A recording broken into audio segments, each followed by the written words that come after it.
Hello, everybody. Welcome to Poetry Lockdown Day 40.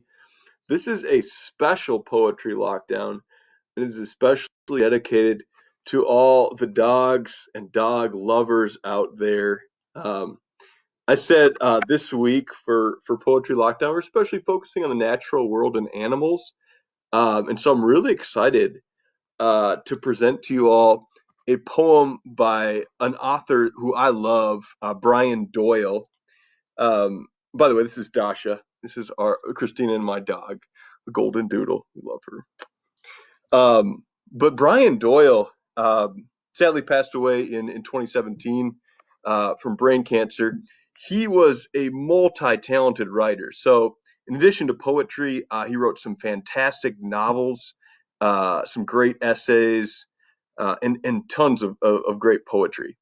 And I feel like one of the reasons I thought of him in terms of this idea of animals in poetry, I feel like he's the kind of writer who has that kind of like people have described as like a rollicking sentence structure, and it kind of reminds me like a beautiful bounding dog.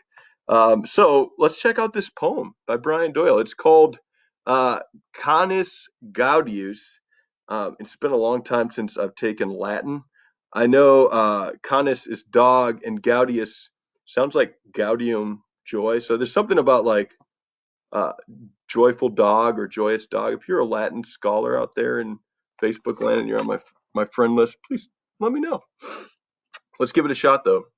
Canis Gaudius by Brian Doyle.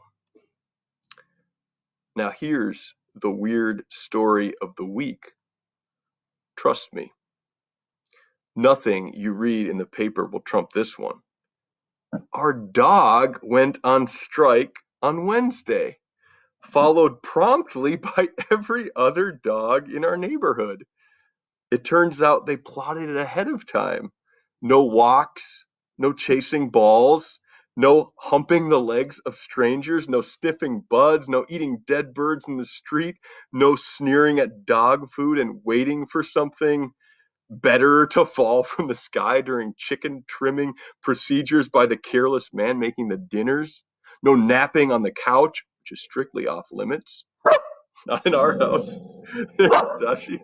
No long ecstatic scratching episodes on the beds of the kids who shriek when they find mounds of hair on their pillows.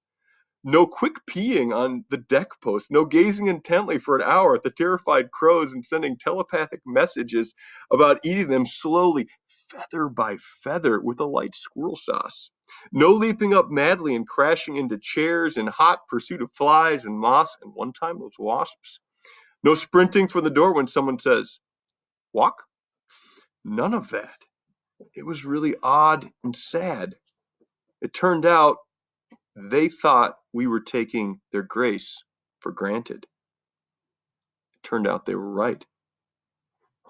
We swear to remember. Uh, what can you say? Dash, you want to come? No.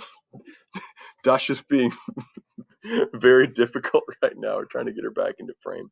Um, but like I said, for many reasons, you should check out Brian Doyle's work. Um, he is an irrepressibly joyful writer. One of his best books, in my opinion, is a novel. It's just called Chicago. He spent a year there in Chicago, and he actually creates a character that's a dog that can communicate with its owner. And I think it's Farley. I'm trying to remember the name of it. I don't remember off the top of my head, but um, the reason I mention that is just because for me, I feel like writers can sometimes have like a spirit animal that really speaks to their style as a writer. And for Doyle, I think that absolutely would be the dog. Um, I'm going to read the last couple of sentences in just a minute. Before I do, let me just put our beautiful Dashi into frame. Very serious and formal poetry lockdown today. But let's read those last couple of sentences, stanzas. So the dogs have gone on strike. The last closing sentences. No sprinting for the door when someone says walk. None of that. It was really odd and sad. It turned out they thought we were taking their grace for granted. It turned out they were right.